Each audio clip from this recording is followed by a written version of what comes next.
मायके वाले लगातार आप लोगों के ऊपर आरोप लगा रहे हैं कि आप लोगों की लापरवाही की वजह से लड़की की जान चली गई, क्योंकि आप लोग पहले प्राइवेट अस्पताल लेकर के जा सकते थे लेकिन लेकर के नहीं गए। ये कह रहे हैं ना, जो आप कह रहे हो भाई, उनके वो आरोप लगा रहे हैं, ये गलत आरोप लगा रहे हैं। मायके वाले लगातार आरोप लगा रहे हैं कि पीएससी सेंटर की नर्स से बात की गई थी और नर्स ने भी यही बताया है कि मैंने पहले ही बता दिया गया था कि बच्चे की हालत ठीक नहीं है, उससे प्राइवेट अस्पताल ले जाया जाए, लेकिन आप लोग ले करके नहीं गए। मुझे पता, खुद मैंने पता दिया है जी उसके चाचे के लड़के मन्नू को। रात को पूरी रात 3 बजे तक, तीन तारीख को पूरी रात में सोया नहीं। ठीक है, इसकी मम्मी से मेरी पूरी रात बात हुई है, पूरी रात। मैं लड़की का दादा था जी, बनूंगा लेकिन नहीं, परमात्मा ने बनाया जी। महिला की डिलीवरी के दौरान मृत्यु मामले के अंदर अब ससुराल पक्ष भी सामने आ चुका है, क्योंकि लगातार मायका जो है ससुराल के ऊपर आरोप लगा रहा था कि ससुराल की लापरवाही की वजह से महिला की डिलीवरी के बाद मौत हो गई है। आपको बता देते हैं ये मामला जींद डिस्ट्रिक्ट का है, जहां पर बुढ़ान जो है लड़की का मायका है, तो वहीं थुआ जो है लड़की का ससुराल है। 3 किलोमीटर का बीच के अंदर अंतर पड़ता है। जानने की कोशिश करते हैं इनसे।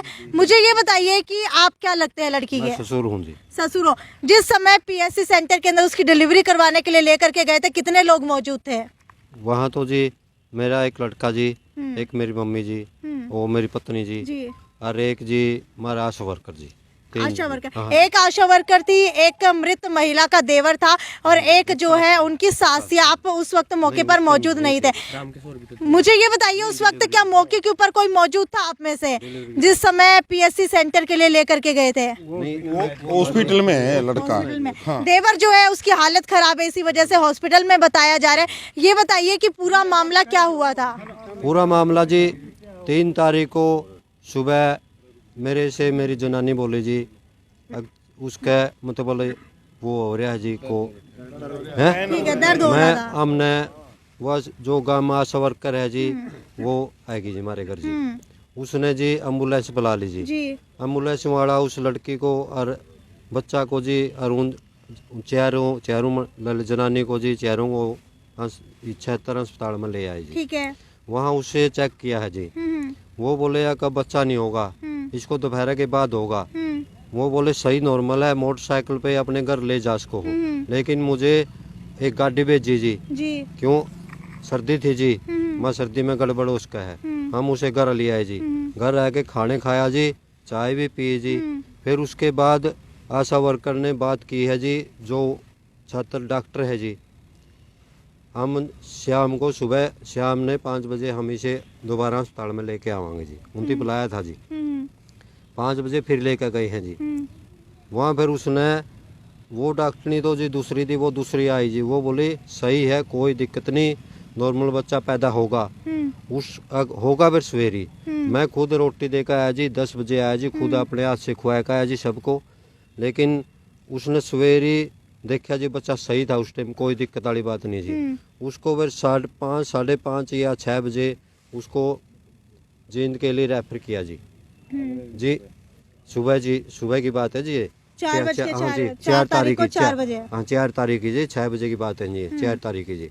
बच्चे उसे जींद संजीवनी में ले आए जी, प्राइवेट हॉस्पिटल में लेके गए। छात्र से गाड़ी की जी प्राइवेट, और संजीवनी हॉस्पिटल में ले आए जी। वहाँ उसे लड़की बच्ची जी जो वो बच्ची हुई है जी, वो मरी हुई है जी। अच्छा, हाँ जी, नॉर्मल डिलीवरी हुई जी, कोई दिक्कत नहीं जी। फिर उन्हें बच्चा से जी खून मंगवाया जी सरकारी हॉस्पिटल से। बच्चा खून लेके ले आया है। उसके बाद उनकी रेफर किया जी इशार के लिए जी। हमने नहीं पता जी वो रास्ता में कहाँ। मायके वाले लगातार आप लोगों के ऊपर आरोप लगा रहे हैं कि आप लोगों की लापरवाही की वजह से लड़की की जान चली गई, क्योंकि आप लोग पहले प्राइवेट अस्पताल लेकर के जा सकते थे लेकिन लेकर के नहीं गए।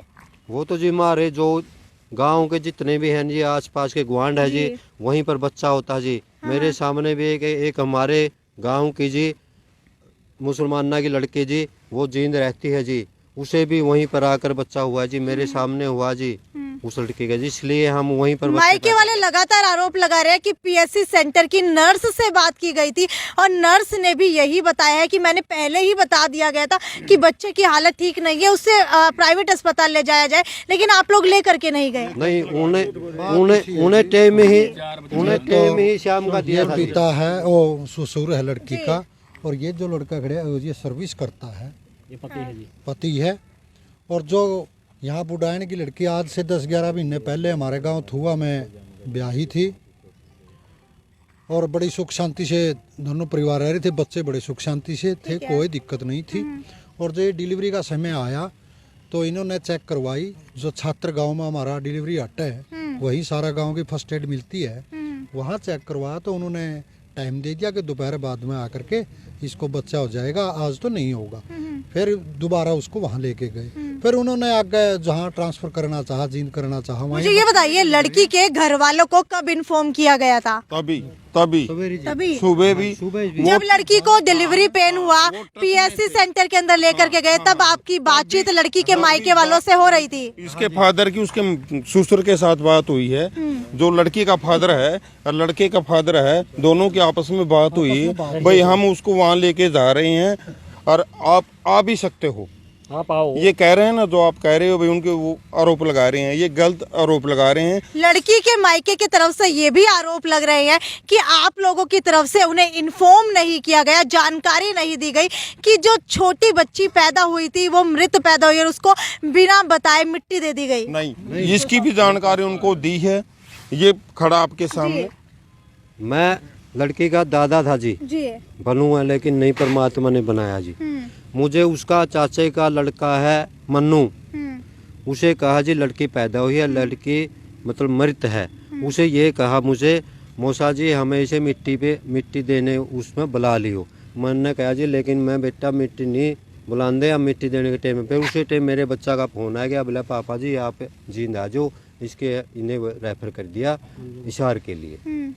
मुझे पता, खुद मैंने पता दिया है जी उसके चाचे के लड़के मन्नू को जी। लड़की का पति जो है वो भी इस वक्त हमारे साथ मौजूद है। क्या काम करते हैं आप? मैं आर्मी में हूँ। आर्मी में। कब आपको पता लगा कि डिलीवरी होने वाली है, कब आप छुट्टी लेकर के घर आए? मैं कल रात ही आ गया था, यहाँ पहुँचा था, आज सुबह पहुँचा हूँ यहाँ। तो क्या आपको जानकारी थी कि उनकी हालत जो है ठीक नहीं है? देखो वहाँ पे ठीक हालत थी, लेकिन हालत जब बिगड़ी थी तो वो यहीं आ गए थे, संजीवनी में आ गए थे, तो वहाँ बच्ची हुई थी, वो मर्द पैदा हुई थी। इनके ससुराल मायके वालों से हर हमेशा बात हुई थी, रात को पूरी रात 3 बजे तक, 3 तारीख को पूरी रात में सोया नहीं, ठीक है। इसकी मम्मी से मेरी पूरी रात बात हुई है, पूरी रात। अगर आप चाहो तो कॉल रिकॉर्ड निकलवा सकते हो। मैं पूरी रात सोया नहीं, मैंने बात करता रहा और सुबह तक भी मैंने बात की। इसकी मम्मी बार बार बोली बेटा ठीक हो जाएगी। मैं बोला मम्मी ठीक होगा, सब कुछ ठीक होगा, कोई दिक्कत नहीं है, ठीक है। मायके की तरफ से ये भी आरोप लग रहे हैं कि 5 महीने तक आपने उन्हें अपने पास रखा, उसके बाद अपनी माँ के भरोसे छोड़ दिया, जबकि माँ के साथ जो है बनती भी नहीं थी, और उसके बावजूद भी आप लोगों ने उनके हवाले कर दिया बेटी को। पास तो जी 5 तारीख के समय आई थी जी, 11वां की 5 तारीख के हमारे पास 2 दिन हुई सिर्फ रही है, लेकिन इस बच्चे के पास ही रही है। क्यों हमने न्यू देखा था ये बच्चा मारा है, हम इसे खुआवा पियावांगे जी, बढ़िया बनावांगे, तेज बनावांगे हैं। हम डिलीवरी करा के आए थे जी, छोटा जो मेरा लड़का वो डिलीवरी करा के आए, उनते बच्चा जी 2-2.5 किलो का बताया जी। हमें उसके लिए गुड़िया के लिए कुछ खाने के लिए भी रखा है जी घर पर, लेकिन वो बोले इसको चिकन घी नहीं देना, वजन बढ़ जाएगा जी। इस करके लिए हमने अपनी बच्ची सिर्फ 2 दिन हो गए अपने पास रखेगी, और मेरे लिए इसे नहीं थे जी। मैंने सवेरे भी उठ कर चाय दे दी जी, रोटी वाई बना दी, हमने भोजन वादे कर दी जी बनाए गए।